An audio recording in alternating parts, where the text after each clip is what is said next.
Hi everyone, I'm Zoey, also known as Zoey and Letters. I'm a lettering artist and illustrator. I make commercial artwork for products such as greeting cards, journal stickers, and stationery. My work revolves around the theme of mental health, empowerment, and soft reminders.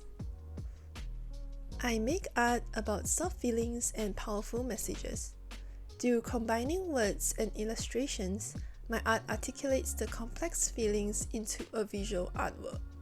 This helps us feel less alone and makes you feel more excited to keep going exactly as you are.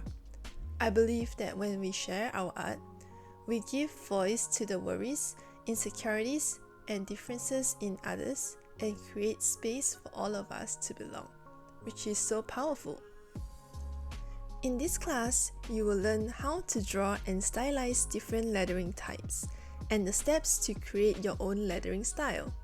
You will also learn how to create lettering compositions for different quotes.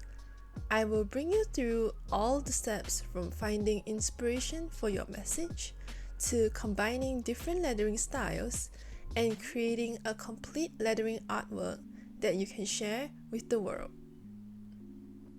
I am Zoey, and this is Creating Inspirational Lettering Artwork in Your Own Unique Style 101.